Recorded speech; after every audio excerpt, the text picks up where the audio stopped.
নমস্কাৰ মই আজি এবিধ খাদ্য সম্ভাৰৰ বিষয়ে ক'ব বিচাৰিছোঁ আৰু এই খাদ্য সম্ভাৰবিধ হ'ল মাছৰুম যাক আচলতে ইংৰাজীত এগাৰিকাছ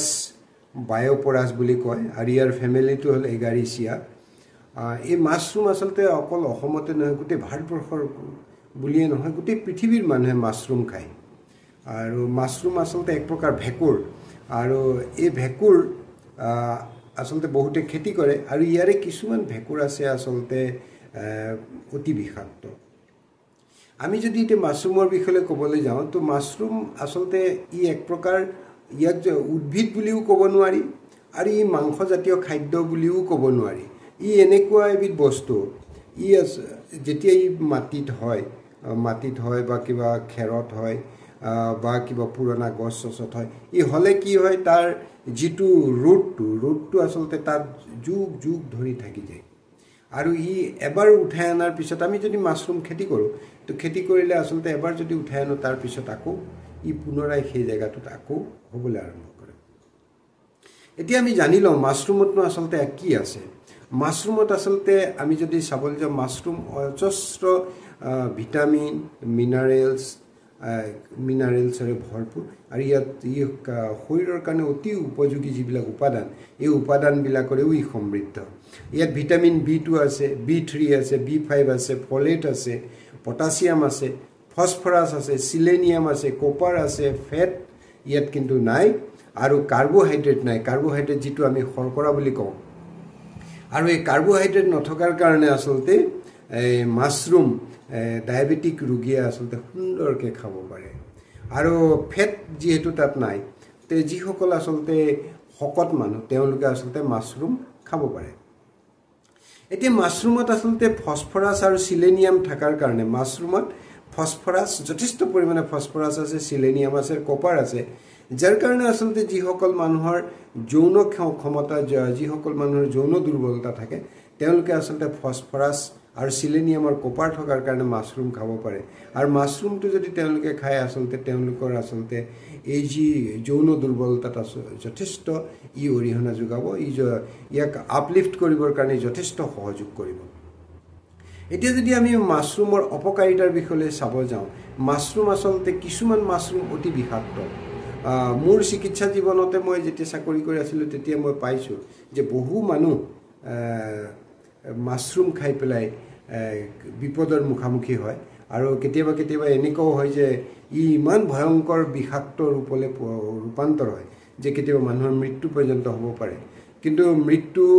আচলতে খুব সহজতে নহয় কে ইয়াক দি ভালকৈ চিকিৎসা কৰিলে ভাল হৈ যায় সেইকাৰণে মাছৰুম আচলতে যিসকলে খায় সেইসকলে আচলতে যিবিলাক মাছৰুম জংঘলী টাইপৰ মাছৰুম য'তে ত'তে হয় তেনেকুৱা মাছৰুম আচলতে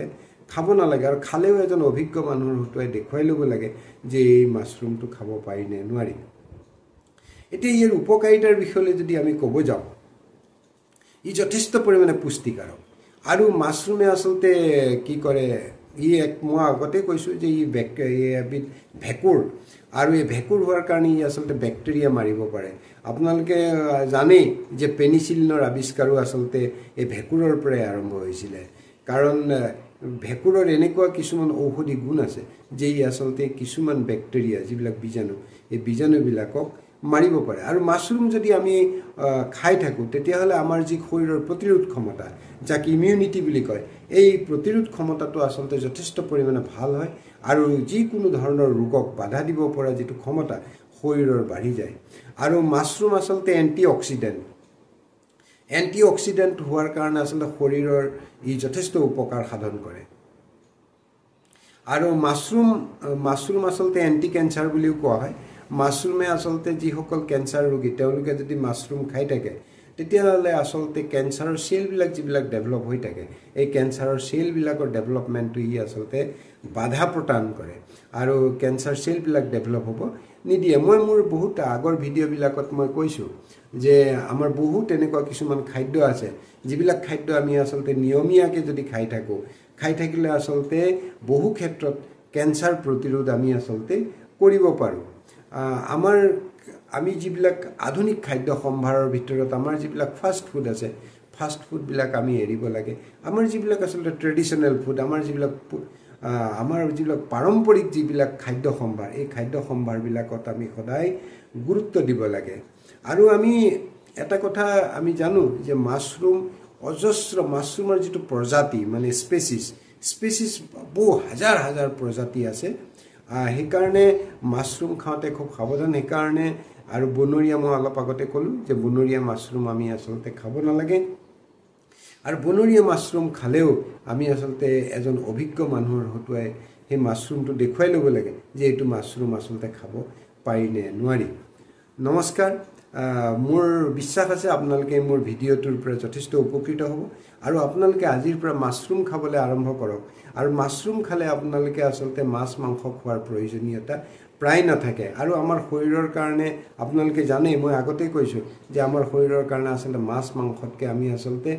ভাল যদি পুষ্টিকাৰক নিৰামিষ খাদ্য খাওঁ আমি শৰীৰটো বেছি নিৰোগী হৈ থাকিব পাৰোঁ ধন্যবাদ আপোনালোক সকলো কুশলে থাকক আৰু আপোনালোকৰ এই কুশল কামনা কৰি মোৰ এই ভিডিঅ'বিলাক মই বনাওঁ ধন্যবাদ